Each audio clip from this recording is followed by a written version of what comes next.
안녕하세요. 올해 40대가 된 엄마입니다.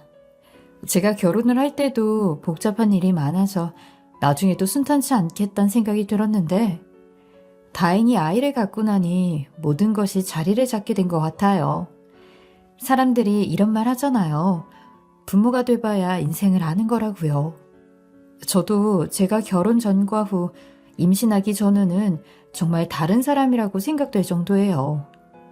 아직 꼬물거리는 애인데도 엄마의 책임감과 모성애가 정말 대단하다는 게 느껴져요.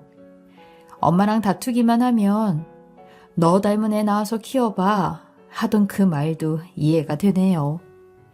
이제 곧 정말 저를 닮은 아기가 세상 밖으로 나올 준비를 하고 있는데요. 초반엔 겁이 나더니 이제는 더 빨리 보고 싶다는 생각뿐입니다. 결혼 전부터 지금까지 남편하고 저만 알던 비밀이 있었어요. 사실은 이 일을 이렇게 쓰는 것도 괜히 조마조마한 기분이에요. 심지어 친정부모님과도 상의를 못했던 일이니까요. 그래도 저보다 더 오래 이 비밀을 품고 지내온 남편을 보는데 이 사람이 내내 품어온 무게가 얼마나 클까.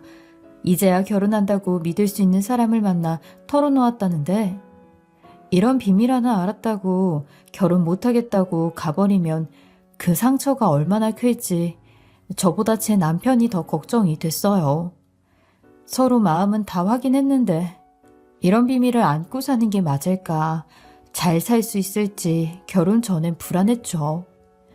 그렇게 우리 둘을 믿고 지금까지 오게 됐는데 세상에 비밀이라고 평생 갈 수 있는 게 없다는 걸 얼마 전 겪은 일을 통해 절실하게 깨달았습니다. 지금 생각하면 이쯤에 잘 터졌다 싶기도 해요. 지금부터 그 얘기를 들려드릴게요. 남편하고 저는 직장 동료로 같이 일하던 사이였어요. 말수도 별로 없고 일만 성실하게 하는 남편에게 많은 여직원이 관심을 보이더라고요. 한 팀장님, 하얀 셔츠 너무 잘 어울리지 않아요? 그것도 희롱이다, 요즘 시대에는. 아니, 잘 어울리는 걸 잘 어울린다고 하는데 왜요? 어제 회사 근처에서 누구 만났다던데 여자친구일까? 저 외모에 당연히 만나는 사람 있지 않을까? 여자친구 없다던데. 누가 그래? 확실하대?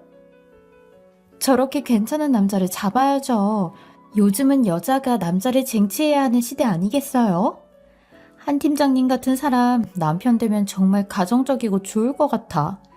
저녁이라도 같이 먹자고 해봐야겠어요.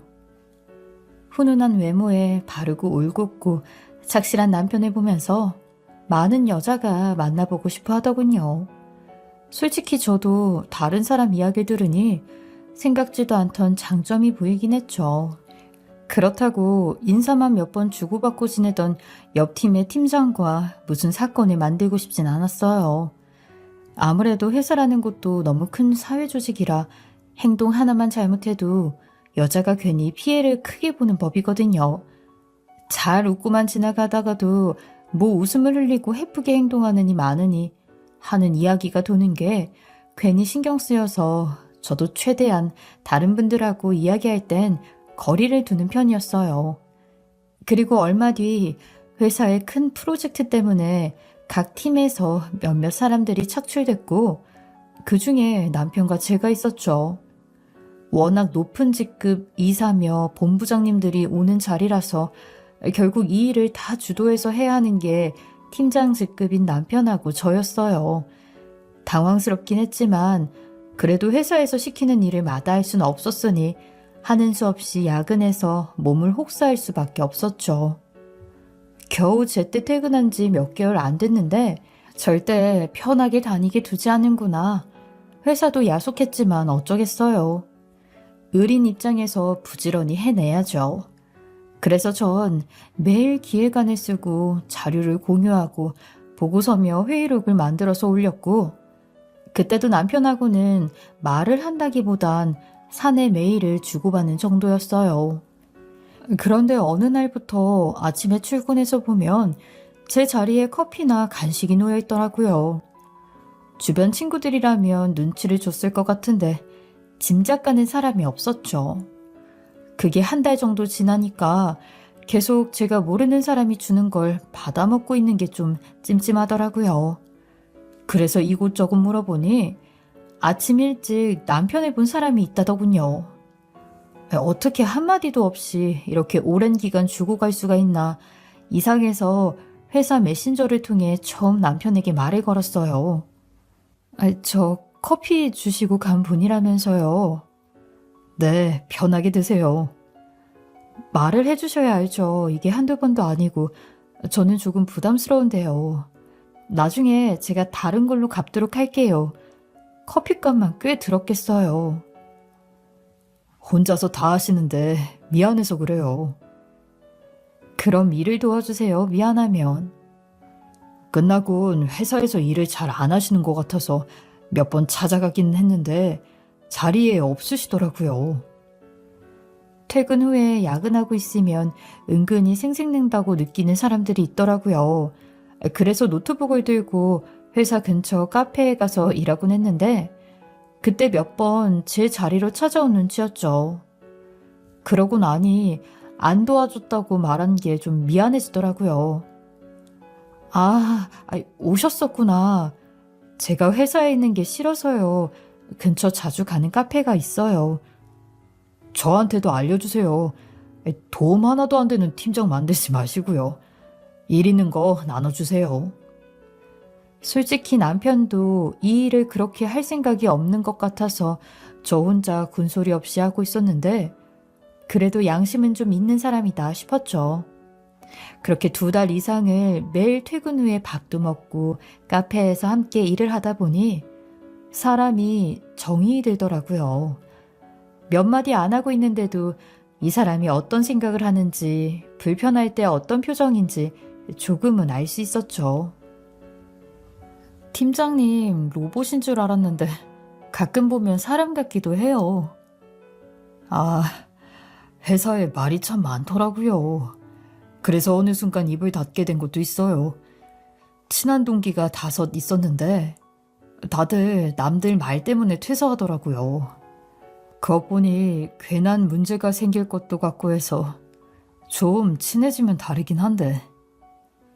얼마나 봐야 친해지는데요? 한 10년? 농담이에요. 그나저나 여직원들한테 참 인기 좋던데 알고 있었어요? 그래요? 처음 듣네요. 서 팀장님은 어떤데요? 네? 남한테만 인기 좋은지 팀장님한테도 좋은지 궁금하네요. 저는 예전부터 어떤 분인지 궁금했는데 이번에 일하면서 알아가니 생각한 것보다 더 좋은 분이어서 앞으로도 종종 회사 사람 말고 다르게 보고 싶어졌어요.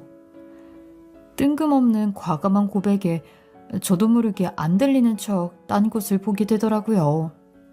그리고 그날 이후부터 남편은 회사에서 보던 것과는 정말 정반대의 모습으로 저에게 연락해서 만나자는 말을 자주 했고 결국 인연이 되었죠. 그리고 사내 커플로 눈치 보며 다니는 게 싫어 결혼 준비를 시작하면서부터 퇴사를 하게 됐어요. 그리고 프로포즈를 한 바로 그날 남편이 무거운 얼굴로 그리고 결혼 전에 한 가지 말할 게 있어. 왜? 나 모르게 빚이라도 졌어? 말할 것 있음 지금 해. 우리 가족 문제인데. 무슨 문제야? 뭐 심각한 거야? 잘 모르겠네. 어디서부터 어떻게 말을 해야 할지. 왜 그러는데 갑자기 무섭잖아. 이 문제로 혹시라도 결혼을 다시 생각해보고 싶다면 얼마든지 그렇게 해도 돼. 반대로 생각해서 내가 이런 말 들었으면 복잡했을 것 같거든. 아니, 그렇게 중대한 문제야? 한참을 고개만 푹 숙이고 있던 남편이 한 말은 정말로 충격 그 자체였죠. 우리 부모님, 사실 친부모님이 아니야. 뭐라고? 그럼 입양된 거야? 실은 그것도 잘 모르겠어. 부모님도 숨긴 사실이라서. 아니, 그럼 대체 어떻게 알게 된 건데? 알고 보니 건강검진을 시켜드리고 결과지를 받아 전해 주려다가 부모님 혈액형을 보게 됐고 그때 두 분에게서 나올 수 없는 혈액형이라는 걸 알고 남편 혼자서 오랜 시간을 간직해온 비밀이었더라고요. 왜 안 물어봤어? 알았으면 물어보지. 두 분이 다 알고 나한테 그런 거면 나도 평생 모른 척하고 여태 그랬던 것처럼 부모님이란 건 변함없잖아. 그렇게 살려고 했지. 그럼 당신이 안다는 건 두 분 다 모르는 거고? 아마 엄마나 아빠 한 사람은 알 거야. 어떻게 그래? 그게 가능한 일이야? 그래서 더 묻기가 어려워졌어. 내가 이 일을 어떻게 꺼내야 할지도 모르겠고 너무 늦은 것 같기도 해. 그냥 나만 입 다물고 살면 될 일이잖아. 이런 일을 어떻게 모를 수 있을지 제가 자란 환경에선 도무지 이해가 가질 않더라고요. 차라리 부모님 두 분이 합의된 상황이면 남편이 묻기에 어렵지 않은 일이었을 수 있는데 한쪽은 알고 있다는 것 같단 말에 꼬일 대로 꼬인 것 같았죠. 내가 들은 말론 아버지가 나 낳는 걸 못 봤다 그랬어. 그때 외국에 잠시 가 있던 상황이었으니까. 그때 일이 벌어진 것 같기도 하고. 힘드실 거야. 아빠든 엄마든. 얼마나 충격이 컸겠어. 나한테 말도 못하고. 그래도 두 분 진심은 내가 알아. 아버지도 나한테 뭐라도 하나 더 주고 싶어. 이날까지 그렇게 일하셨으니까. 당신도 이 비밀 안고 사느라 힘들었겠다. 남편의 손등을 가만히 쓸어주자 그간 혼자 감내해온 시간이 눈물로 터져 나오더라고요. 그렇게 다 큰 남자가 여자 앞에서 펑펑 우는 걸 저도 그날 처음 봤죠. 나 무서웠어. 이 말하기까지. 이 일은 우리끼리 품고 살자 일단은. 이 정도 일로 결혼 깰 만큼 믿음이 없는 사이야? 나한테라도 미리 말해줘서 고마워. 그래도 키워주신 은혜는 잊지 말자. 그 고백을 듣고 나니 정말 제가 이 사람의 한 식구가 됐다는 느낌이 들었죠. 그 전까지 애인 관계였을지 몰라도 이젠 정말 가족이 된 평생의 비밀도 공유할 수 있는 관계가 된 것 같아서 우린 더 서로를 의지하고 믿게 된 것 같아요. 그리고 남편 출생의 비밀은 남편과 저 둘이서 비밀로 지키자고 무언의 합의가 이루어졌고 더 단단해진 마음으로 결혼을 준비하게 됐죠. 그리고 그때부터 수시로 시어머니와 연락이 이어졌어요. 정은아, 너 준비는 잘하고 있니? 아, 어머니, 퇴사하고 준비하니까 어렵진 않네요. 다행히 제가 시간이 많아서 이것저것 자세히 알아보고 있어요. 직장 10년 넘게 다니던 앤데 당연히 잘하겠지. 네, 아직은 준비 단계예요. 병규가 일이 많은 눈치던데 또 프로젝트 하나 들어갔다고 하는 것 보니 걱정돼서. 그래서 제가 더 많이 움직이려고요. 결혼 준비도 아들에게 무리가 갈까 싶은 어머니 걱정이 전달되더라고요. 그래서 저도 제가 더 많이 하겠다는 말로 안심을 시켰죠. 아이, 그래, 고맙다. 안 그래도 걔 일하고 오면 아무것도 못하고 누워있는 앤데 얼마나 힘들까 싶어서 내가 요즘 전화도 안 했어. 잘 지내지, 병규도? 그럼요. 제가 같이 있을 때 자주 전화 드릴게요. 일부러 안 하시는 줄은 몰랐어요. 내 아들이어도 얼마나 눈치 보는지 몰라. 아유, 그러실 필요 없어요, 어머니. 어머니가 남편 배려하느라 눈치 보는 걸 보고 있으면 괜히 제가 미안해지더라고요. 그리고 이 부드레스는 어떤 것 입을 거야? 무슨 색? 화사한 색 추천받기는 했는데 아직 모르겠네요. 너는 얼굴이 하얀 편이라 화사한 게 좋겠다. 병규가 어두운 색을 안 좋아해. 노란색을 좋아하니까. 이왕이면 병규도 좋아하는 색으로 입어. 다른 사람 신경 쓸 거 뭐 있어. 서로 좋아하는 색으로 이쁘게 보이면 더 좋지. 안 그러니? 네, 나중에 보여드릴게요.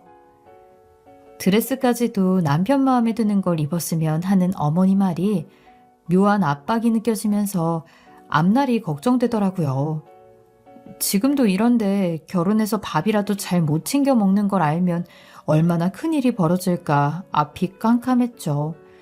이래서 친구들이 귀한 아들은 거르는 거라고 하던데 어머니의 모든 말에 병규 결론은 내 아들 좋아하는 옷으로 피곤하지 않게 더 뛰어다니면서 하란 말이었어요. 내 주변에 식장 가서 이브 드레스 이상한 옷 입으면 그동안 꾸며놓은 거 한순간에 깨버리더라고. 드레스만 신경 쓰지 말고 잘 골라서 입어, 응? 네, 그럴게요. 그 이야기 때문에 전화 주신 거예요? 그게 참 내가 입이 안 떨어지는데 무슨 일인데 그러세요? 괜히 너한테 오해라도 살까봐 무서워서 참. 아니에요. 편하게 말씀하세요.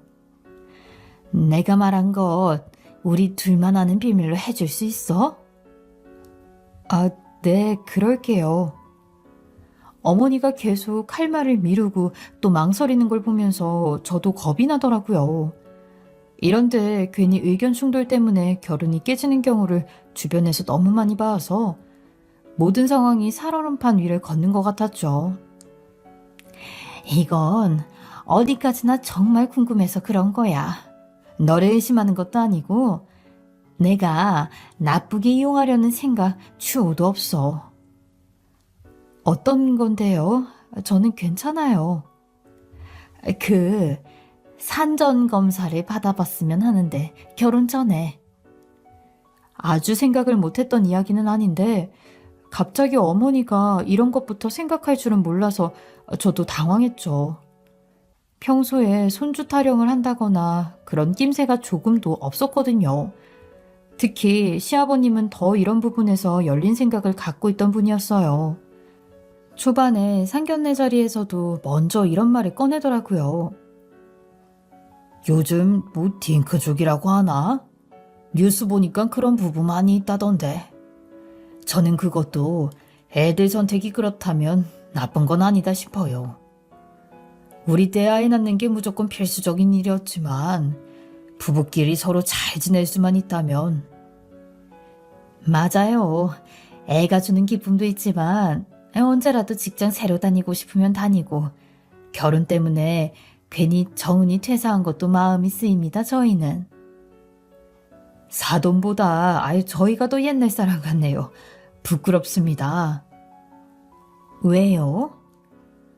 우리는 나이도 30 중반이니까 얼른 결혼해서 애부터 낳으라고 그랬는데 먼저 이쪽에서 이런 생각을 하시는 줄은 몰랐습니다. 도리어 시아버님의 그 말 때문에 부모님이 신기해할 정도였죠. 둘만 잘 사는 것도 힘든 세상이지 않습니까? 그렇게 생각해 주신다니 저희도 마음이 든든합니다. 자식 때문에 괜히 희생하고 그럴 필요 없잖아요. 저도 낳고 키울 때는 참 행복했는데 결혼시켜 보낸다는 생각하니까 이젠 다른 식구라고 생각하면서 독립하게 두는 게 끝인 것 같아요. 소임은 다 했네요. 너무 훌륭하게 소임을 다 하셨죠.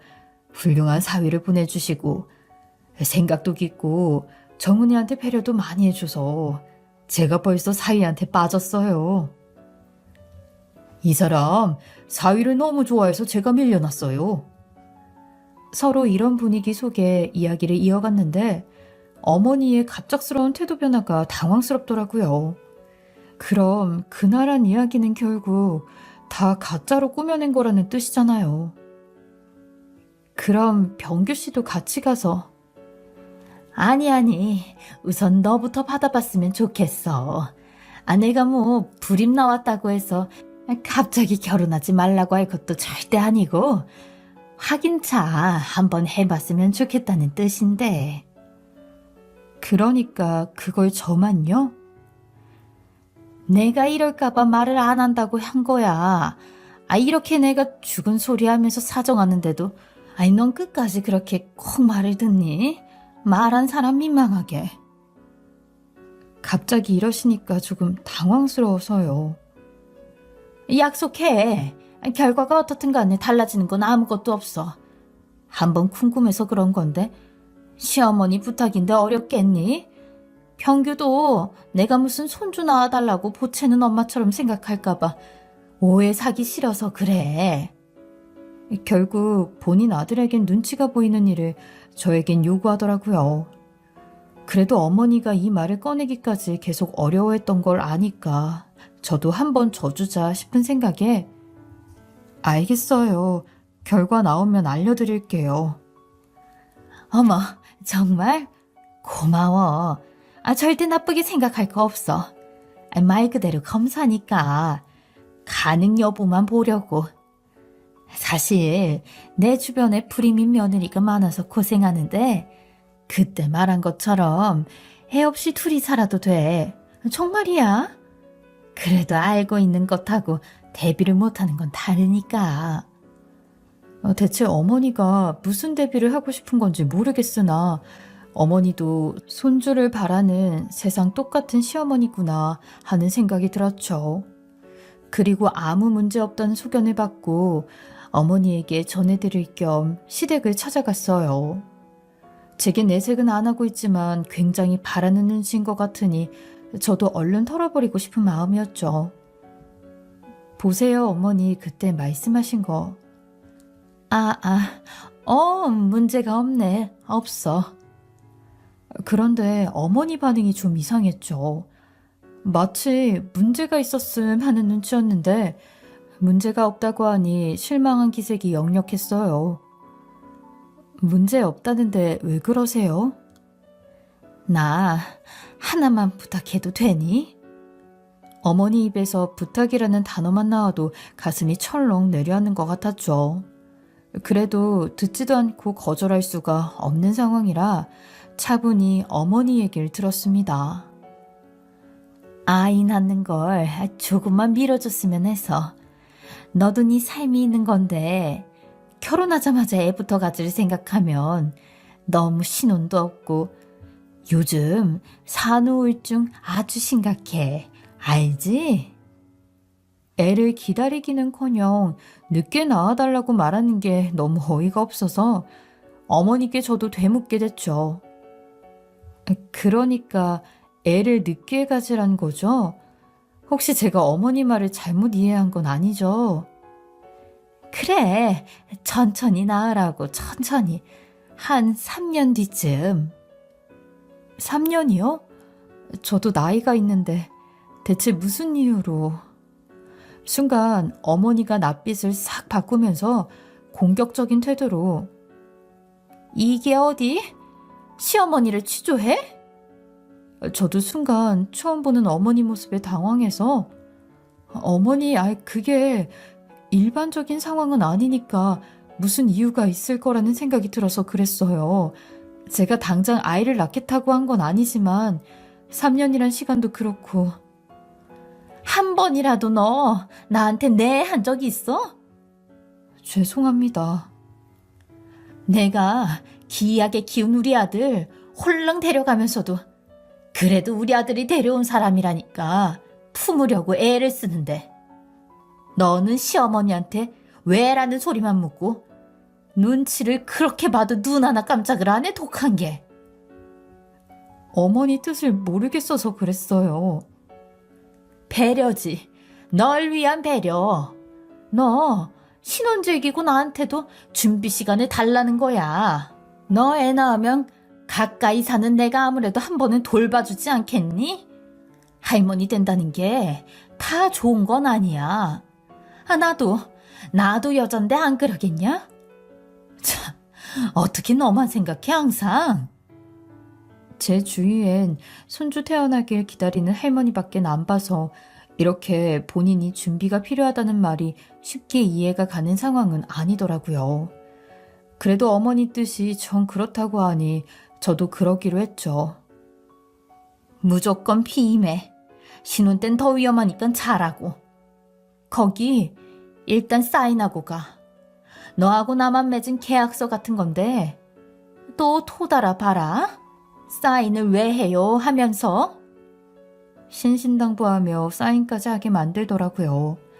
그리고 3개월 후 시어머니가 제게 그런 말을 한 이유를 그제서야 알 수 있었어요. 갑자기 새벽에 저에게 전화가 오더니 딸기 파는 집 찾아서 좀 와.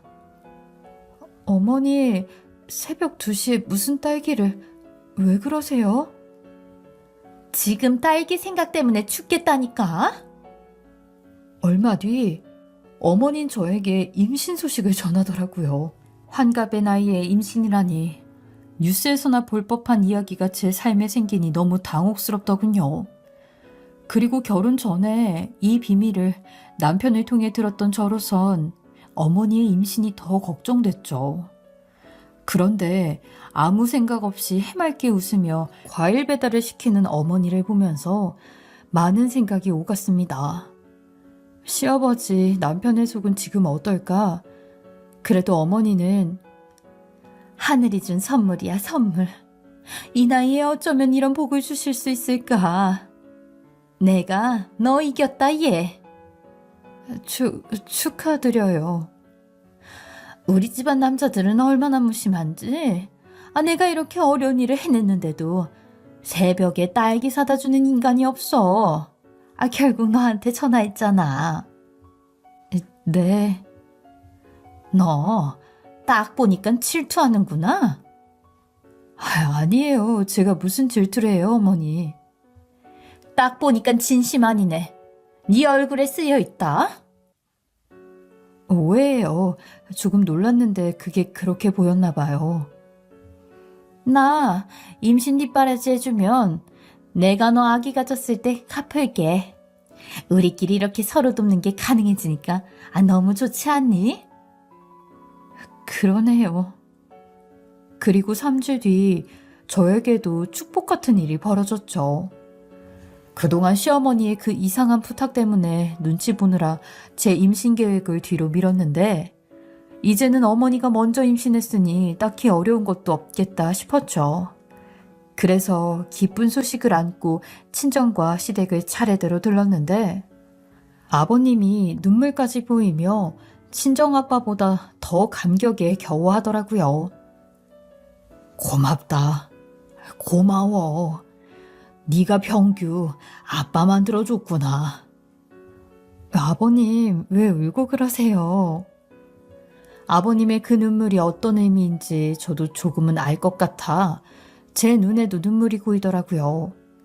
그런데 그 장면을 본 어머니가 앙칼진 목소리로 왜 나 때랑은 이렇게 분위기가 달라?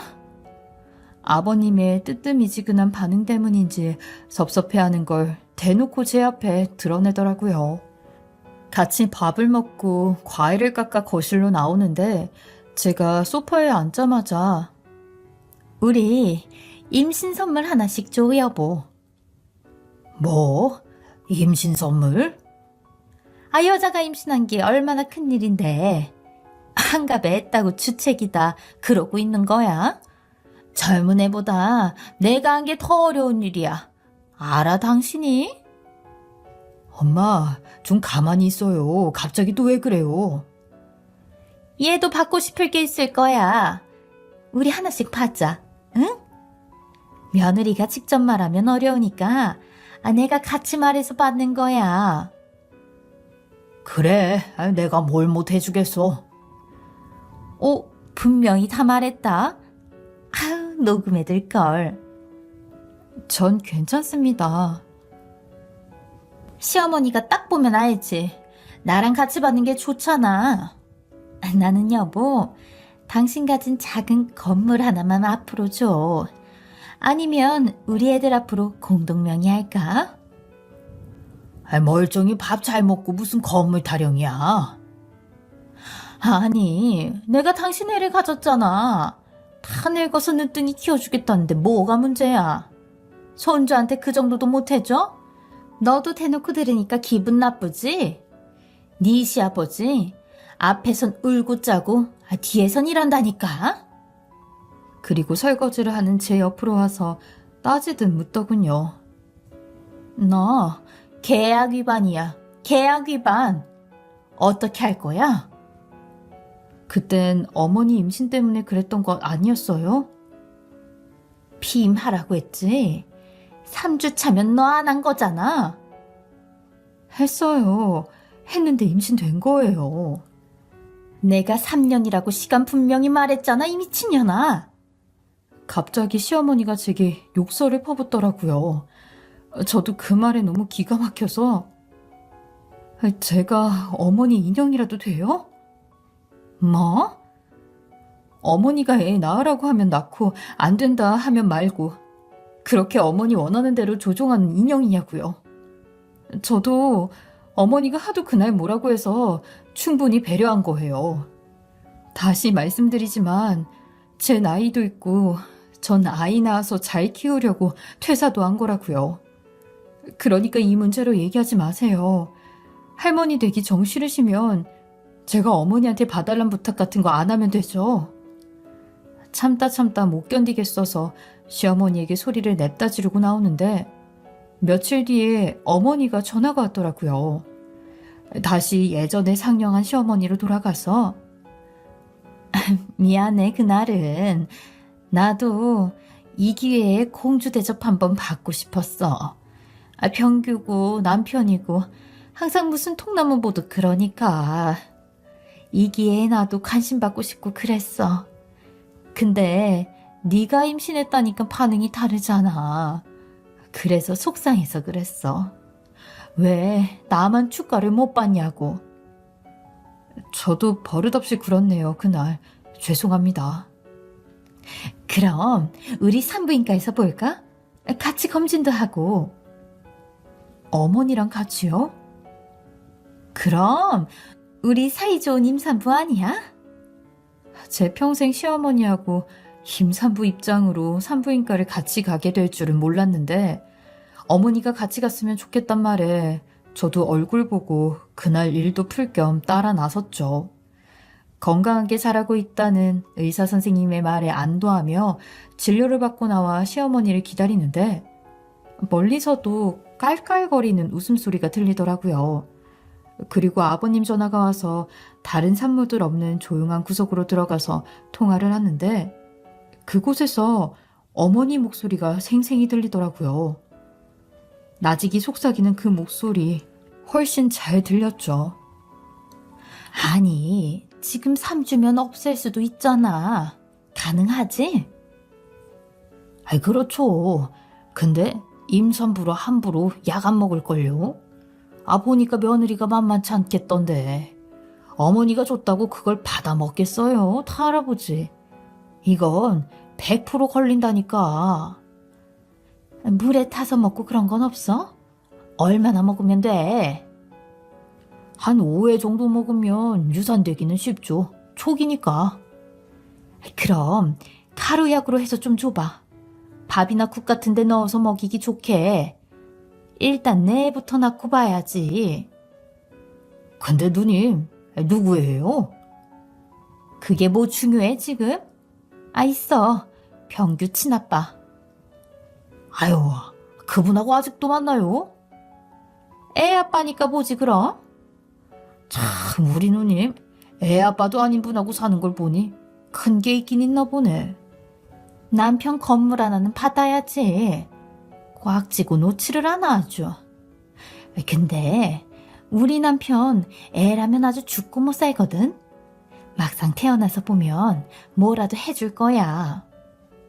그럼 그때 저한테도 크게 한턱 쏘세요. 아셨죠? 그 말을 듣는데 남편의 비밀이 한순간에 빗장이 풀리는 기분이 들더라고요. 남편은 평생 열지도 못할 무거운 비밀로 자물쇠를 걸어놓고 정작 본인은 뒤에서 남편 건물이나 탐하며 애를 낳겠다고 우기는 꼴이 정말 한심하더라고요. 그리고 전 더 무언가 또렷해지더라고요. 사실 이 상황에 어머니의 비밀을 다 알고 있는 건 제 쪽이었으니 제가 가진 게 훨씬 강력하다는 생각이 들었죠. 시부모님 둘 중 누구라도 이 비밀로 마음에 상처받는 일 생길까봐 입을 꾹 닫고 무거운 비밀을 안고 살았던 건데 더는 그런 배려를 어머니에게 해줄 이유가 없다는 생각이 들더라고요. 그리곤 아버님께 전화를 걸더니 여보, 나 검진 받는 중인데 애가 아주 건강하다고 그러네. 오늘 내가 초음파로 얼굴도 봤는데 아무래도 당신의 페달 박은 것 같아. 딱 당신 뒤통수라니까. 금방까지 그런 모략을 짜놓고 뻔뻔스러운 어머니 말이 기가 막히더군요. 그리고 전 남편과 아버님에게 짤막한 녹음 파일과 빨리 와달라는 문자를 보냈죠. 그 메시지 한 통에 바로 달려온 아버님은 제 손을 잡고 진료실로 들어가더니 책상이며 방을 다 뒤집어 버리곤 악을 지르며 네가 그러고도 의사야? 이놈아, 어? 그리고 간발의 차로 도착한 남편도 의사도 아닌 인간의 멱살을 잡아버리더라고요. 넌 평생 의사 가운은 못 있게 할 거야, 내가.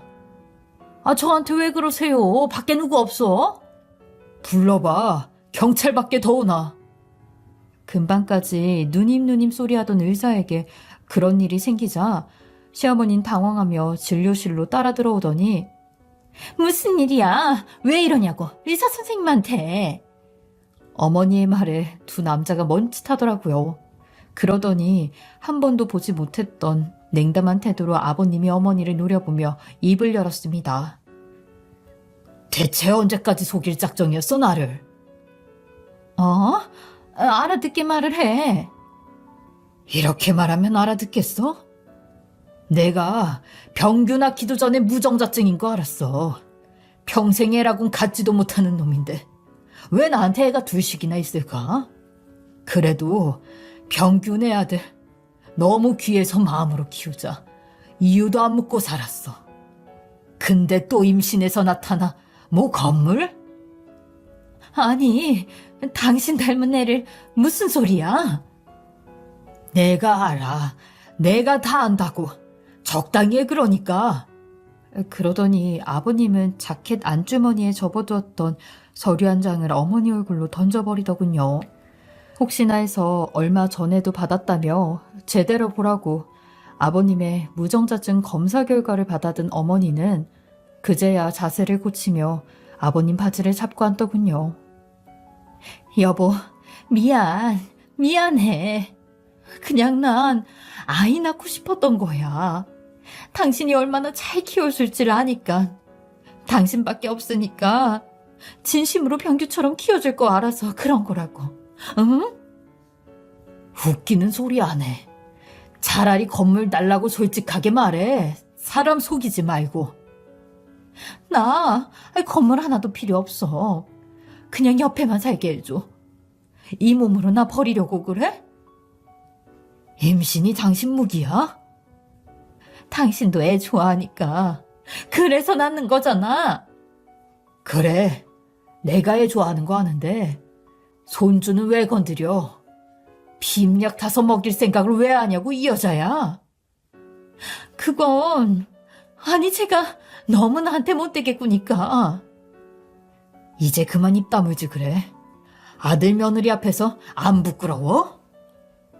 나도 누가 친부모냐 따지고 물을 생각도 없었고 근데 오늘 보니까 엄마는 건물 받으려고 여태껏 날 키운 거야. 그러니까 당신 손자 생겼다는데 없애려고 이딴 수를 쓰지. 이게 무슨 엄마가 할 짓이야. 병규야, 엄마가 잘못했어. 엄마가 임신한 뒤로 상태가 안 좋아서 가끔 못된 말을 해. 용서해줘. 엄마 너밖에 없는 거 알잖아. 놓으세요. 그리고 아버님이 미리 신고해서 온 경찰에게 제가 아까 들었던 녹음 파일 CCTV를 통해 그 방 안에서 둘이 나눈 대화 정황까지 모든 걸 증거 자료로 들고 의사와 어머니는 경찰서로 조사를 받기 위해 갔고 남은 우리 세 사람은 아무 말도 없이 손을 꼭 잡았습니다. 잡은 손에서 뭔가 이야기가 전해져 오는 건 처음 경험한 일이었죠.